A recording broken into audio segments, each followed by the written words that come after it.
We are back after game 3 of the NBA Finals. The Warriors lose to the Boston Celtics 116-100. And I don't know. I felt this was one of those losses where I feel like they probably should have been blown out, and they fought. They had everything going against them, from the home court advantage to they were getting called for fouls early and often, and they weren't even the most physical team, which is the craziest thing about this game. And we'll talk about that in a little bit. But at the end of the day, the fact that they were fighting there, and the fact that did they take a lead late in the third? Did they actually get a lead? They did. They got a lead. They got a lead and they were in it. And it's not one of those like bad losses to me. Like, there are things that we'll talk about that they could have done a lot better. But at the end of this game, I'm way less disappointed than I was after the end of game 1. What did you think? I think I texted in our chat that I thought if there was like every finals game is obviously must win, but if you had to lose one, I think it would have been game 3 because there was all that controversy surrounding game 2 with Draymond. So I thought that the refs would give the Celtics an easier whistle, especially with home court.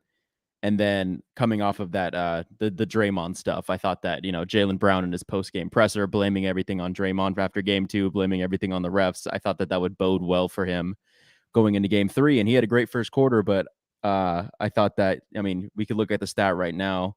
Fouls, Warriors 23, fouls, Celtics 17.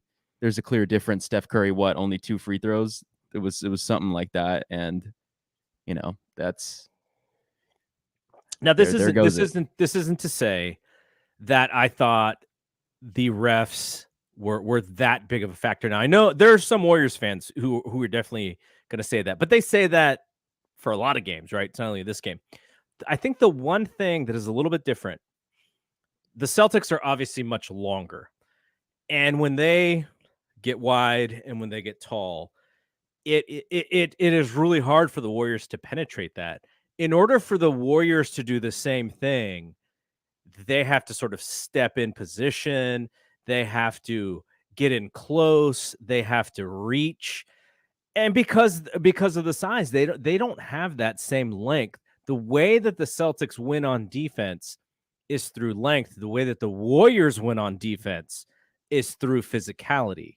And so if the physicality piece is not being allowed and the refs are calling it a little bit more closely than they called the game in San Francisco, then you have to sort of go, okay, what's plan B? How do we do this? Because that's literally my first point, which is the most physical team has won every game.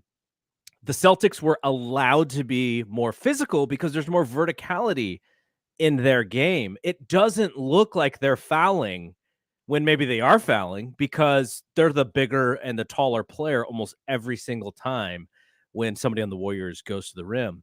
And for Draymond to get in position, and this is not me dogging out Draymond. There is something to dog Draymond about later, but Draymond, because of his height, now Draymond's got long arms for his size, but because of his height, the way that he wins on defense is moving his feet, getting in the right position, and and timing when the player's going to jump and meeting him.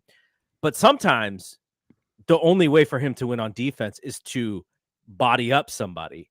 And they were going to call that foul tonight, and maybe they weren't going to call it as closely on Sunday. So that is something that I'm a little worried about for the rest of the series, because I think Boston figured something out tonight. And I don't know that the Warriors have a counter outside of the refs letting them play a little bit more physically. Yeah, and I'll backtrack a little bit because I didn't think the refs had like that, like a bad night. I don't want to blame it on the refs. I think Scott Foster's a good ref, but I think you're right. I think my main worry is Steph's injury status, though. That's what I'm most worried about because he didn't look happy. He was like banging the floor and yelling. Well, I mean, that's something that I'm going to keep an eye on when it comes to Slate. I think Slate will have it for us. He will he will have the notes for us as far as if Steph is really hurt or not. So I guess the only other thing I will say about this is you can sense that guys on the Warriors, some of their smaller players, they feel Horford and they feel Robert Williams, and it is changing the way that they are attacking. Should we call out Jordan Poole? Right? I mean, we can call him out, but I thought he played another terrible game. Now his box is not that bad. He was 4 of 8 shooting. He had 10 points. He hit 1 of 4 from 3. But there were so many moments where I thought he beat the guy on first step, but he didn't trust that first step, and then he'd cross himself back over right into the defense. And I'm not exactly sure what that is. It could be him seeing something else on the court that I'm not seeing from my seat watching the game. So it could be something like that. But I want him to be decisive. I want him to go, because if he goes and he gets up in the air, if the big gets up in the air, then there's going to be a trailer. There's going to be someone he can drop it off to, like he did I think it was him. I think he dropped it off to somebody very nicely for an assist at some point in the game. But he needs to do more. He's breakdancing too much, and all his breakdancing does is allows the Celtics defense to get reset. That's all it does. He breakdances, and then they set their defense, and it's so frustrating to watch, because I bet you, if Jordan Poole rewatches this finals in 3 or 4 years, and he's a little bit older, better, smarter, like more confident player, he's going to look back and go, "Oh my gosh, there's so many things I left out there that we could have helped on." So, did you want to comment on Jordan? Yeah, I mean, I think when we were watching him go up against his buddy Jaren Jackson Jr. and how many times he'd drive and get a shot blocked, I'd just be so frustrated. And it's kind of a similar situation with Robert Williams, where Robert Williams provides a similar rim protection that Jaren Jackson does. And there was a play tonight, so I'll give Jordan Poole one up on the night, but I think he started trying to do breakdancing on Robert Williams, because Robert Williams isn't the best perimeter defender, like Jaren, but he could jump and make it up for it when they're driving to the hoop. And I was like expecting for Jordan Poole to go up, think he has enough space, and Rob Williams just getting like a tip block trailing behind. And then Jordan Poole does this fake where he's like dribbling back to the 3-point line, or Rob Williams thinks he does, and then he just spins back and gets a layup. But I was so ready to like yell at him. It was I nice. was so ready to get so mad at him. Like, why are you testing Rob Williams? Like, it's the same thing you're testing Jaren Jackson. It just doesn't work out well for you. But that was the one time where I was like, okay, you got him. If we slow that down, I kind of wonder if he stepped out of bounds. He didn't. He didn't. He didn't. They did slow it down on the broadcast, and I didn't see it. So, okay. So, point number 2. Actually, I have 4 points instead of 3. I think I needed to add one more. But point number 2, this is the turning point of the game. The Warriors go up, and the Celtics come back and I think take the lead before Steph comes out of the game. But I think Steph leaves at about 3 minutes or 2 minutes and 30 seconds left in the third. This was one of those moments, and I'm hoping Marcus Thompson calls this out on plus minus. Kerr tried to steal rest for Curry. He tried to steal it at the end of the third, hoping that they could continue to play well and maybe play even, and then go into the break before the fourth and get Curry, that break from the third to the fourth, added couple minutes there, and so that he could just play the full fourth quarter. I would have loved to see him play Curry through the fourth, wait to see where they're at. If they are winning, if they're up, then maybe you could take them out for 2 minutes. If they're losing, maybe you can't. But I would have loved to see that opportunity, because he took Curry out and immediately they went back down by what did Boston close it out at the end of the third quarter? It was let's see, end of the third. Gosh, I should know. I actually don't even know how to find this. Yeah. I just have to do like quick math. Oh well. If we can't find it, oh well. What's 68 plus 25? 91? No, 93? 93. Oh, okay. So the Warriors, so the Warriors at the end of the third quarter, yeah, it was 88-93. Say it again. Was it 88-93 at the end of the third? Were the Celtics really have 5-point lead? Yes. So the Warriors had 56 at half. They had 89 at the end of the third. Celtics had 66 or 68 at the half, and then they had 91 at the end of the third. So no, they were only up a couple, Two. but the Warriors only scored 11 points in the fourth quarter. They got outscored in the fourth quarter 23-11. If at the end of that third you stay hot, I know Steph pulled the trigger on a deep three to try and just take over the entire game, and he missed.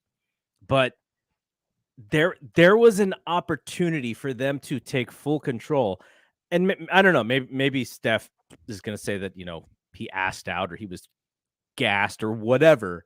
I would have just loved for him to play through that fourth or through that third like he always does. That's the way he does it. He plays through that third, the whole third quarter, and man, that maybe that third quarter at the end is tied instead of they're losing or they're up, and then it could be a different game. But it bothered me. Now, I'm not one to go, oh, Steve Kerr sucks about this. Like, I don't. Steve Kerr knows way more about basketball than I will ever know. Like so but it's something that I wonder if they will second guess at all. Yeah.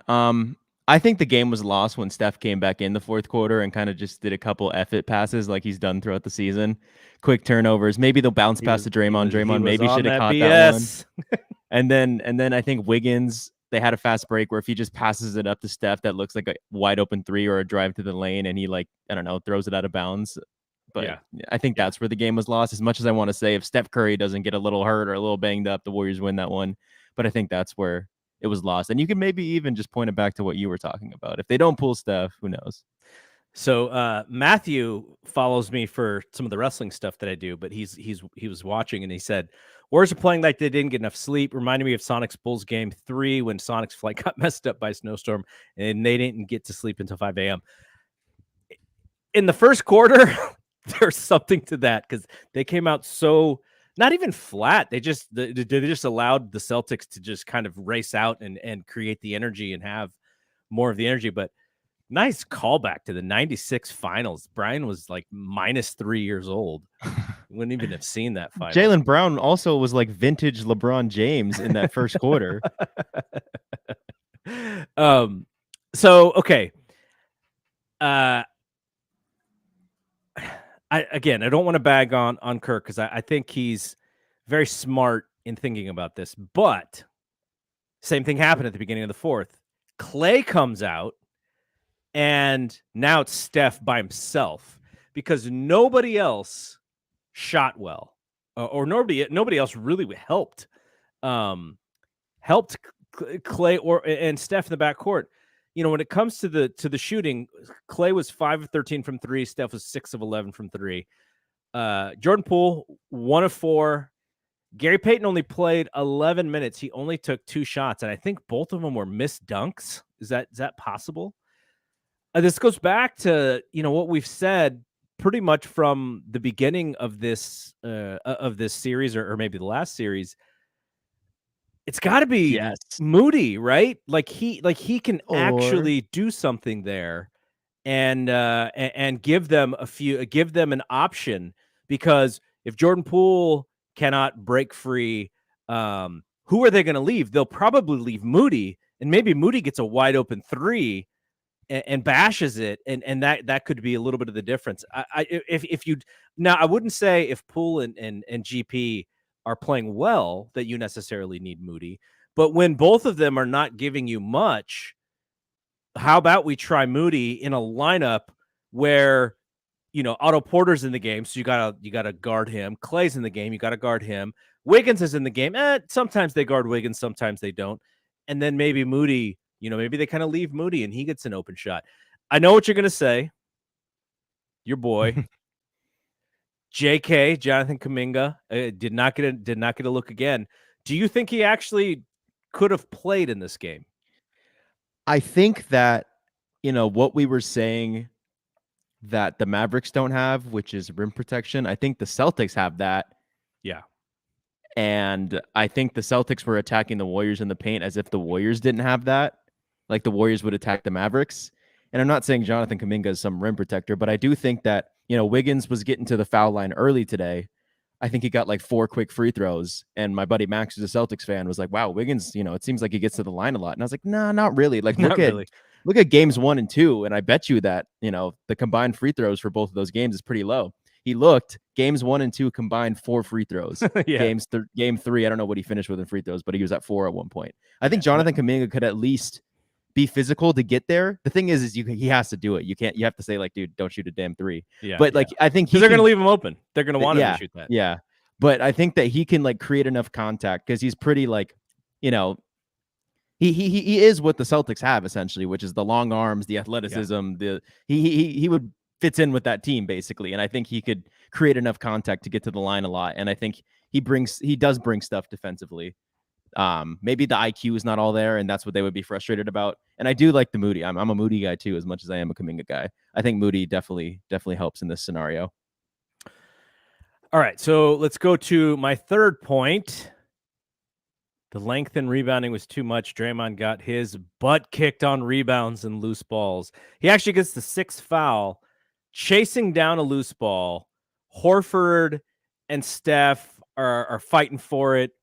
Marcus Smart gets in there, and Draymond gets there just a second too late, and he gets his 6th foul. But it's even before that. Draymond, do you want to know how many rebounds Draymond finished with? I don't want to know. 4 rebounds. He had 4 rebounds, 3 of them defensive.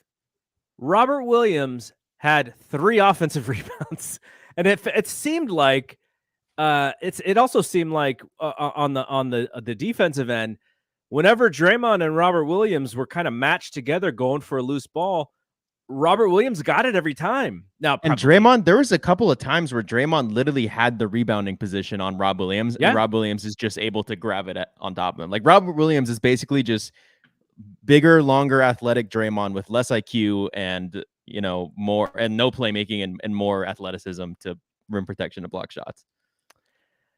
All right, Draymond was asked how he played in Game 3. What do you think his comment was? I already saw it. Thankful that he has self-awareness, but there's too much self-awareness in this playoffs for my liking. Like games 1 and 3, and then when Ben went to the Western Conference Finals and then he left the game and told them he was terrible. Like, good job, you have self-awareness. Let's hopefully not after every game have self-awareness. Let's go out. How about have self-awareness to play a little bit better? Yeah. Now, it's got to be hard for him, right? Because like we've been saying, they have so much length, and it's not like he's got 2015 Andre next to him. He doesn't have David West next to him. Who would have even been? I'm trying to think of who was on the. KD, obviously, right? KD defensively was really good. Bogut. So this is really what can Draymond do with Kevon Looney? Who Kevon Looney's going to fight, but Kevon Looney's not this fantastic athlete as well. Him and Draymond actually that they probably do a lot of similar things when it comes to getting rebounds and fighting for stuff. So I feel it's got to be overwhelming for him, because when the Warriors went small, now they finally played the Fast 5 lineup with Jordan Poole and Wiggins and Draymond and Clay and Steph, and they went immediately on an 8-0 run. I think the Celtics scored, and then Kirk quickly subbed GP for Poole. I don't know why. I don't know what the reason was. Maybe he saw something that Poole just screwed up on, because, Poole has no chance defensively. These guys just single him out, and they take him, and it's like one move, and they're in the paint, and he cannot fight through it. Do you notice every time a screen comes from a big, he does everything possible to not get touched, which often means he's doing a large circle around, and it's like there's no fight at all. And maybe he doesn't like the contact or whatever it is, but I would love to see him fight through one of these screens, because it's got to be frustrating for his teammates to constantly have to cover for him when he's not really, going. He's not really fighting for himself to stay there. I would imagine it's frustrating. What was a little bit off topic, but when you have that fast five in, I feel like you got to go zone. What was the defense? Did they run zone in games 1 or 2 and I just can't remember? Did they run zone in game 3 and I just can't So they remember? ran one zone in game 2, immediately gave up a 3, and Kerr went right back to the man-to-man or to the switching and all that stuff. I just So think when Poole or like the obvious like intention for the Celtics offense tonight was to go at Steph and to go in the paint. And I think it worked for most of the time because they got Steph in early foul trouble. And now when Steph has 4 or 5 fouls in the fourth quarter, he's trying not to touch people, which is, almost like hurts them on defense.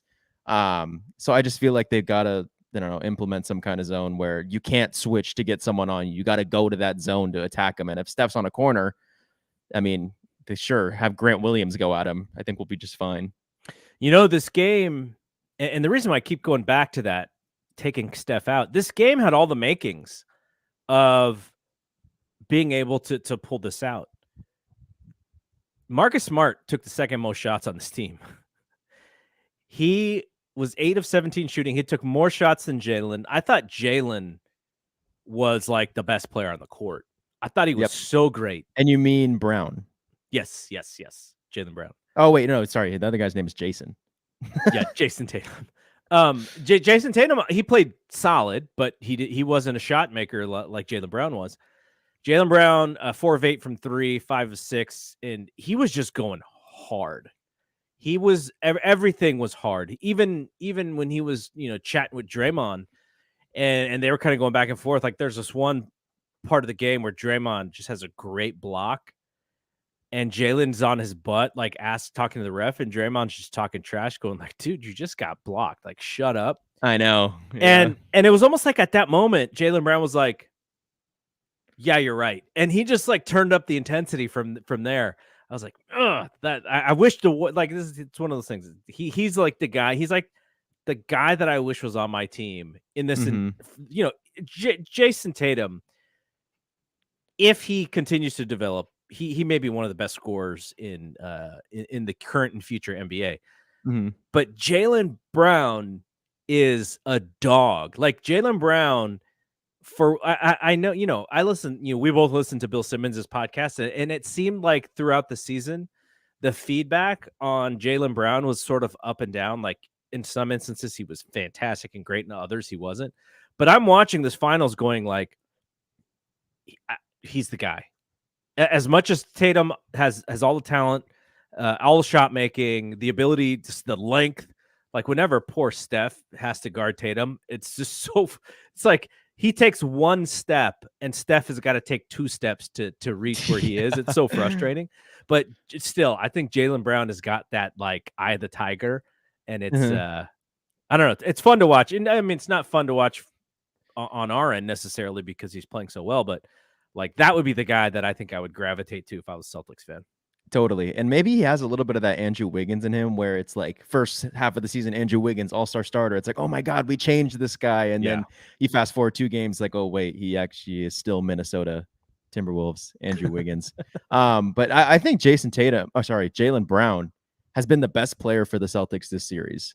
And I mean, I don't watch every Celtics game, but I knew the narratives throughout the season, whether it's like they kind of have this 1A, 1B kind of superstar thing when really, it should be Jason Tatum's for sure the 1 guy and Jaylen Brown's for sure the 2 guy. But that was kind of like the heads butting in the beginning of the season on who should take the shot and stuff. And like then it clearly became Jason Tatum was the guy. I don't know, 4th place in MVP voting, 5th place, first team All NBA for Jason Tatum. Clearly had the better season. But now Jaylen Brown's been having the better, where it means the most, where it's the most important. Yeah, he's been the better player.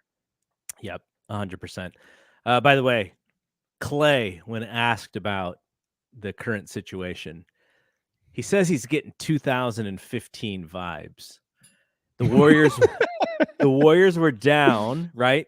Yeah, 2-1. They win game 1 in Oakland, and then I think the Cavs win game 2, and then the Cavs win game 3, and then the Warriors win the next 3 games to take the series. So this is Clay's callback is to the 2015 Cavs. You know, the difference is that the 2015 Cavs, because Kevin Love, I think, was hurt, and then Kyrie was hurt. Uh-huh. It was like LeBron by himself, Uh-huh. and it was LeBron, and who's the little guard that Dellavedova. where he's just like fouling Steph all over the place, and then at the end of Game 6, he like they need to put an IV in him because he's so dehydrated from guarding Steph the rest of the series. Yeah, I would say that's the difference. Is like it's just not a one man show, man. These guys This is a are team. a We're playing a really good team. team. They're a really good team. Okay, last point for me, which is somebody needs to score. So if we look at the numbers for the Warriors, Steph was I thought Steph was amazing offensively. And if he didn't get the ticky-tack foul, the first foul, which kind of put him in the defensive, but he had 2 stupid fouls too, like just really dumb fouls. Two really dumb fouls that I didn't even think were fouls, but they're really dumb ones. And it's like why even I don't blame the why even refs for test calling it? it. Yeah, why why even bother? Like it was like the chance that he was going to do something in that moment was like 1%. Exactly. Marcus Smart kind of like, I don't know if Marcus Smart knew he was coming to try to block the 3, but I think so it couldn't have been intentional that he knew he was coming and tucked his arm in to make sure his hand was touching him. But I think that's a strategy by them. Grant Williams, it's the same thing to Draymond.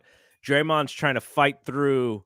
No, Draymond's heading the screen, or he's trying to fight through a screen, and Grant Williams clamped down on his arm. So Draymond's I know that's trying to pull his arm free. Yeah, I mean I think that's just no. I'm talking about the one where Marcus Smart is shooting a 3, and you can't see Steph coming from behind you, and Steph kind of puts his arm in there. I don't think he touched Marcus initially, but when Marcus tucked his shoulder a little bit, touched him. And then the other one was where Derek White somehow became like the Marcus Smart menace antics guy this game and flopped a couple times, and one of them worked out. But yeah, fouls that I would probably call because but you know what's crazy to me is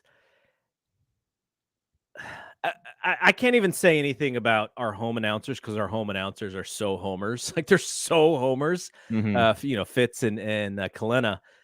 But you watch these national announcers, and what do they say? Oh, Jordan Poole, he's got the moves. He can light up. And I'm watching this going like, you guys say the same thing every single time, whether he plays good or whether he plays bad. How about let's like watch the game, watch him get beat one-on-one every single time, and let's talk a little bit of strategy here. But they do the same thing with Derek White and Grant Williams. Now, I guess if you're a Grant Williams fan, you say, well, okay, he was a positive on the court today. But they were blowing up Derek Williams. Oh, best Steph defender. Steph had 31 on 22 shots. Derek White, 3 of 9 shooting, 0 of 3 from 3. 7 points. Out of all the Celtics' top 7 players, or top 8 players, he's the only one in the minus, a minus 12. And it's like, Mark Jackson, I get it. Like you're speaking as a former player and a coach, and you like the dog and Derek White, but we can't be so general if we're going to call the game because we're watching the game. We're watching Steph just kill these guys, and Derek White, he's the perfect person to guard Steph. It's just like, oh my God. But yeah, so but Derek White did play really well in that first game. And he hasn't played well in games 2 and 3, and they got out of this. That's the other reason why I thought this was the game to take, because Marcus Smart is shooting a lot more, and he's kind of trying to get his. Derek White was nothing. 0 for 3 from 3. Peyton Pritchard was talking trash to Clay after he hit one shot. he was 1 of 2 shooting, and he was talking up Clay. So I thought it was a game that they could have taken, and I wonder if when we look back at this series, if Kerr's going to be like, that we could have made an adjustment here, and that game could have been one for the taking. But who steps up to help them offensively? Is it because Clay had 25, Steph had 31, Draymond had 2, Looney had 6, Gary Payton had 2, and they were both free throws. Otto 6, Jordan Poole 10, Iguodala 0, Bielitsa 0, Moody 0, Kuminga 0, Damian Lee 0, Toscano Anderson 0. Like, who can possibly step up to help out Steph and Clay? Because they can't be the only scorers on the Yeah. team. So what I thought is that Wiggins was like 0 for 5 from 3 until he finally hit one, and I think he like started psyching himself out of shooting the 3, and that's why he was being so aggressive in the paint. I think he missed his first 1 or 2, then he starts being aggressive getting to the line, and every time he got it, he would second guess it, so he'd just drive again. And I mean, he had pretty good looks. If he could knock some of those down, that's another big help. But I don't know if you noticed it, but 0 for 5, and he was not willing to shoot it until the last one in the corner when he finally hit it, where he was just so wide open. That thing Where he didn't had to want to hit it. go in, and it did go in, but it did not want to He didn't go in. trust that shot today at all. But I mean, I think Kevon Looney for game 1 was the Warriors' 3rd highest scorer with like 12 points. Like Steph has been putting this team on his back up until today when Clay finally, had a Clay game ish. But let's see. Steph 34 in game 1, Wiggins 20. So that's the second leading score. Wait, no, I have Wiggins this wrong. 18, Clay 25, Steph 31. No. I'm talking about game 1. Oh, game 1. Game 1. Maybe I had the Looney stats wrong. Maybe it was. I'm forgetting something now. But yeah, the Steph has been, having such a great series. Here it is, game 2 where they won. Steph with 29, Poole with 17. Poole was the second highest leading scorer for the Warriors. Looney with 12. That was the 3rd highest leading scorer. So it's just, Steph is just going off. It just seems like, they're playing drop. So it's not really like he can drive a little bit and kick it to someone because they are playing drop and, they're not trying to blitz him. So if he gets through, he can get an open corner shooter. But I still think that some of these guys really need to step up. And I don't know if Clay has another duplicate performance of tonight in game 4. I feel like we haven't seen a back-to-back Clay so far. So I don't know if I could bet on it. Another reason why they should have taken this game is because he played so well. So I think it's got to be Wiggs. It's ideally got to be Jordan Poole. And I mean, I hope they do give Moses Moody a look because he has shown that he can knock down open threes. That's what they need. So we'll see.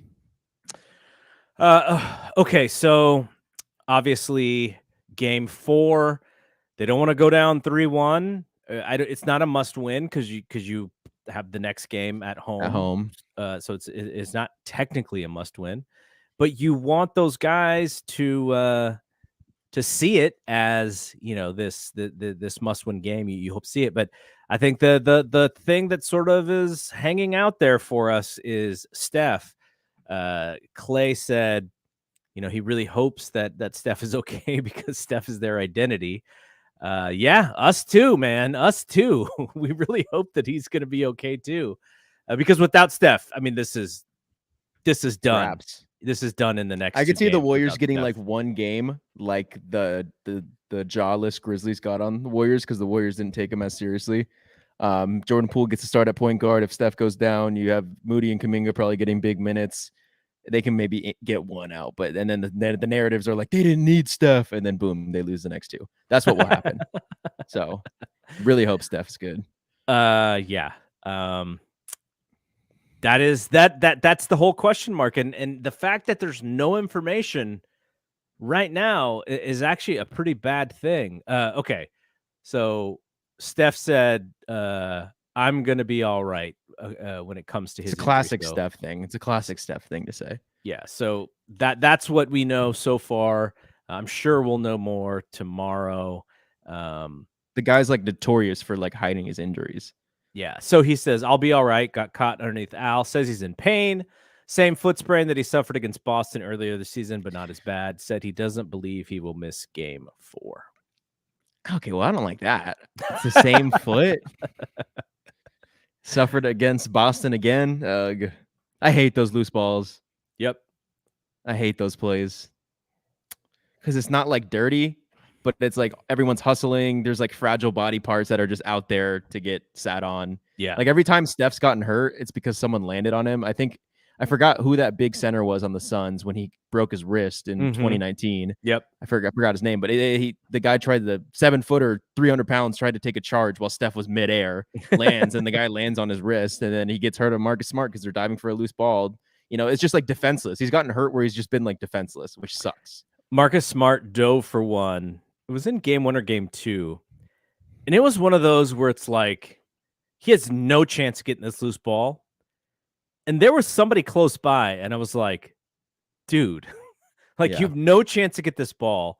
You're gonna hurt the player before you get the loose ball. I mean, we saw it when he cut his own teammate down too. Yeah. So He almost hurt Robert Williams again. yeah. Uh, So sometimes there's hustle, and sometimes there's fake hustle. But there's like a line, right? The And fake hustle, I feel like the people don't see the fake hustle as much. I'm sure Mark Jackson is like, great hustle, Marcus Smart.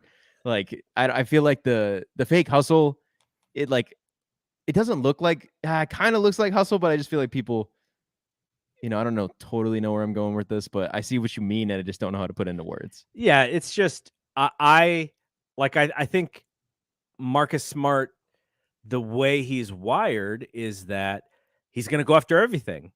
And sometimes he's going to get it, and his team is going to be so fired up for getting it. And a lot of the times he's not. And it's sort of more of a dangerous play than it is a smart play.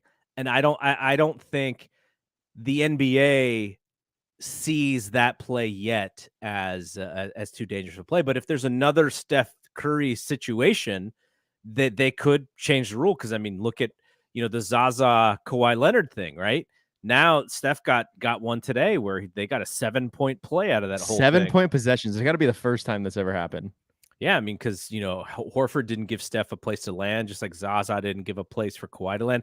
So sometimes it takes those injuries, and then the NBA can kind of look at stuff like that. All right, so before we get out of here, you had a very important podcast that you guys did on the BAM. Do you want to talk about it real quick? Yeah, we got to talk to Rafael Barlow. He's the host of the NBA Big Board podcast. He's the director of scouting. The Big Board podcast is on that Locked On network.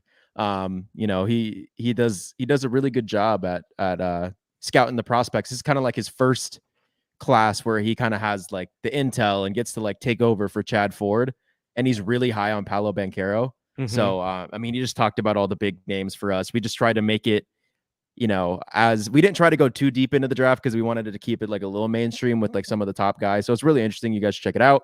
And yeah, it was awesome that he jumped on the podcast.